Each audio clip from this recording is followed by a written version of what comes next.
before I get started, if you're one of my players who's under the age of 18, there's a certain point where I need you to promise me that you're going to stop the video.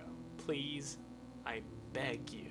I don't want to make you have certain conversations with your parents before you and they are ready. Okay, with that in mind, here we go.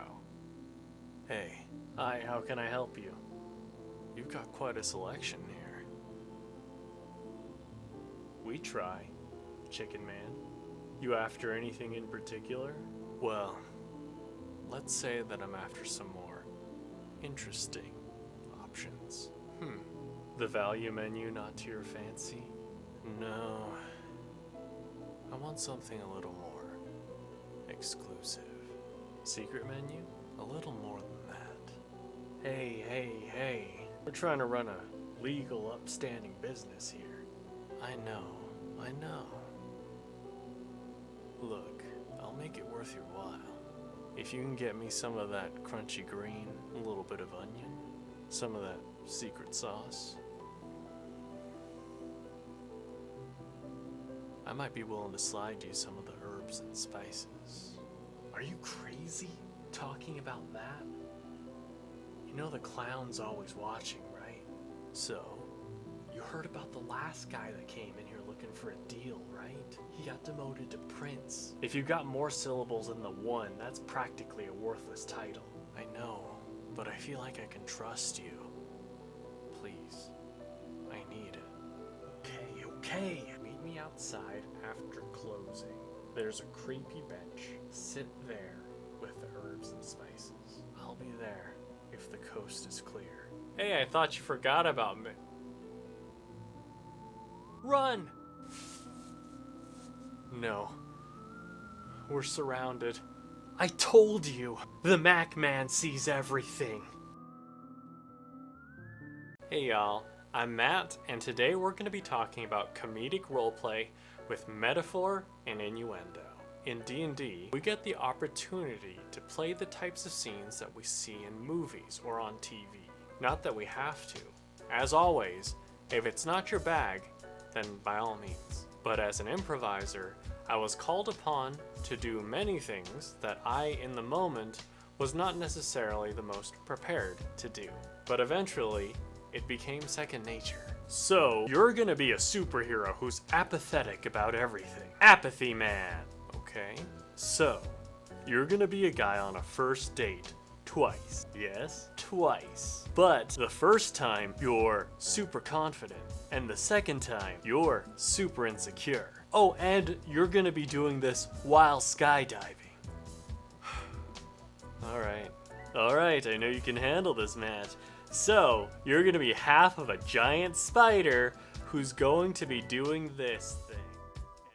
So, if you're interested in learning how to play metaphor and innuendo, here we go. First, let's talk about metaphor. Simply put, you've got two ideas, and you're drawing comparisons between the two to explain the main idea better. Here are two examples. All the world's a stage, and all the men and women are merely players. Shakespeare, of course, is drawing a comparison between life and the theater. Well, she's got a hottie's body, but her attitude is potty. Outcast is drawing a comparison between the subject's attitude and bathroom business. So how do we use this in a scene, in a moment between two or more characters? First, figure out what the moment should look like if we went about it directly, and then determine what odd angle you can take to accomplish the same thing, but with extra steps. Why do we need extra steps? Usually this is because we cannot be direct. Maybe there's surveillance, or maybe it would be improper to be bold, or maybe being direct is not the most effective means with whoever you're talking to. Using metaphor is extra steps in and of itself here, don't get me wrong. But usually we take this path because the most logical direct route is unavailable, whether due to the environment or something about your character. So let's start with a simple example that you might find in D&D. Collecting information about a criminal organization, let's call them the Sharks of the Street, from a bartender. if we could ask the bartender directly, we would. But the obstacle that prevents this could be something like a perception check that reveals that the bar is filled with patrons that may belong to this criminal organization. Openly asking could spell trouble for both the character and the bartender. Leaning in to have an extended, whispered conversation could look suspicious. So how can we phrase our questioning so that we can give ourselves and the bartender some plausible deniability if either of us are questioned? That's where our extra steps come in.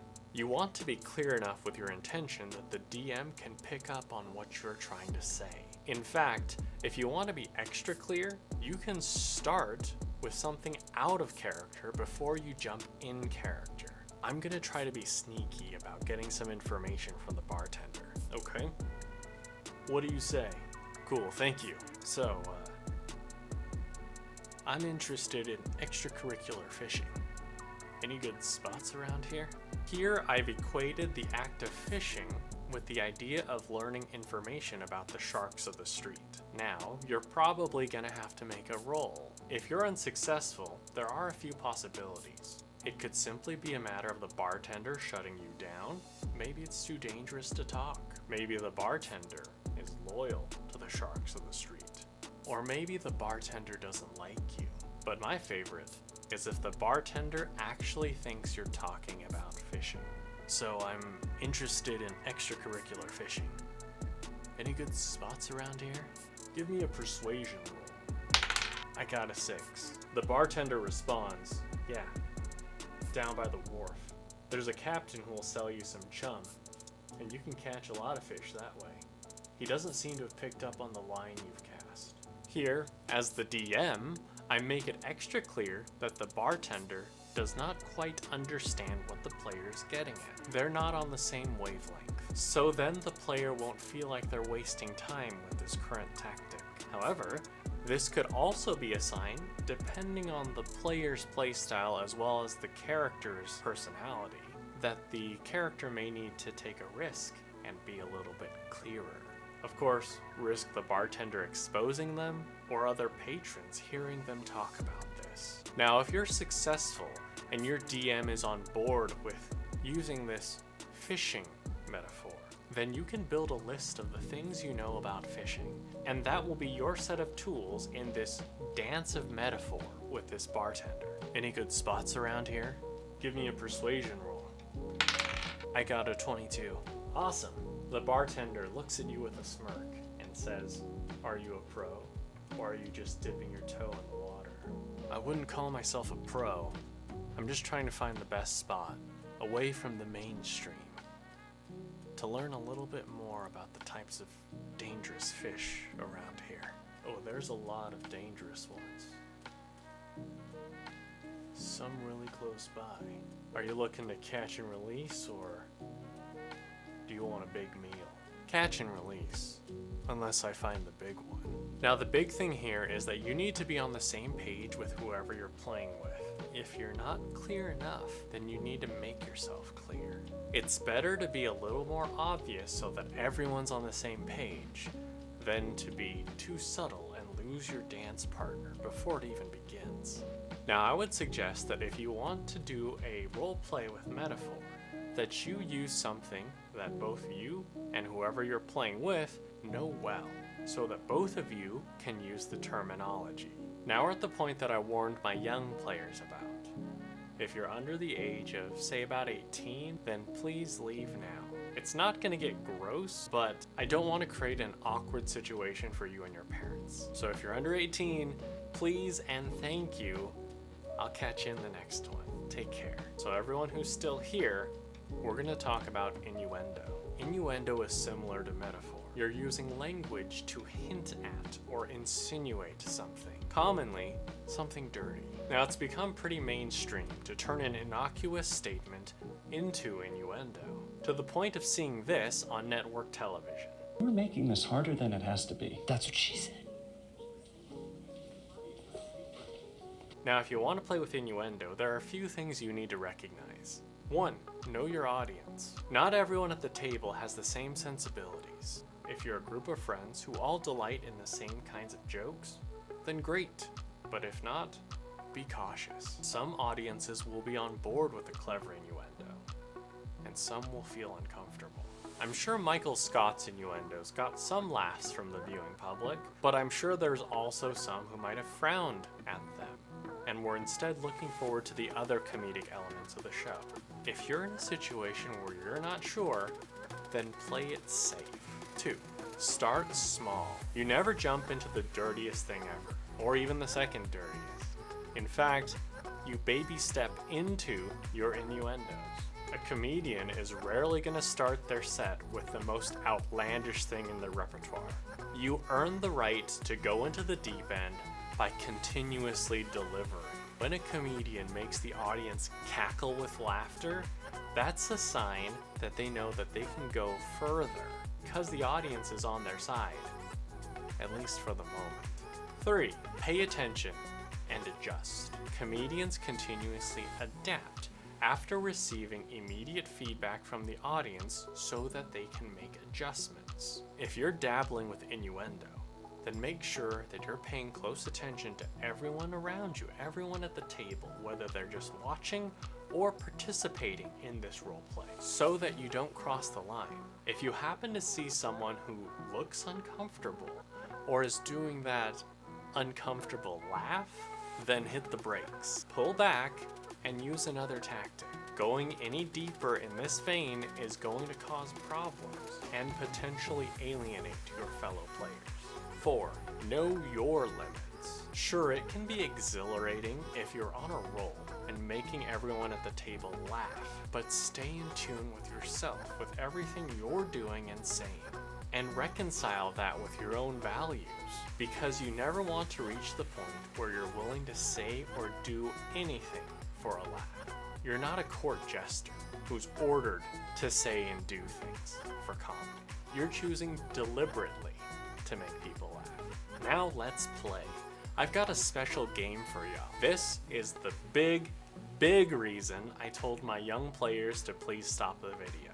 This is an improv game called The Talk. Typically, I have 3 adult players who play this. One of them plays the child of the other 2. We get a random topic from the audience, and the goal is to have the birds and the bees talk between the 2 parents and their child, but about the random topic instead of the actual birds and the bees. Let me show you how it's played. My random topic here is going to be about playing D&D. Oh my gosh. Honey, you better get in here. Why? What's the matter? Oh, look.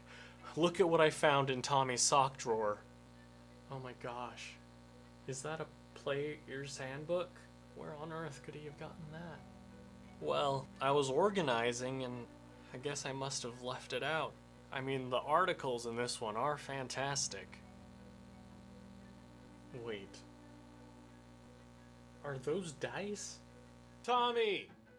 Get in here! Yeah, Dad? What is it? What are you doing in here? You've got a player's handbook. You've got D4s everywhere. Oh my gosh, Mom, you're being embarrassing. Look, we care about you. We just don't want you to rush into anything. Mom, Dad, it's okay. I know about subclasses. We talk about worse stuff in school, but have you played? Yeah. Oh my lord.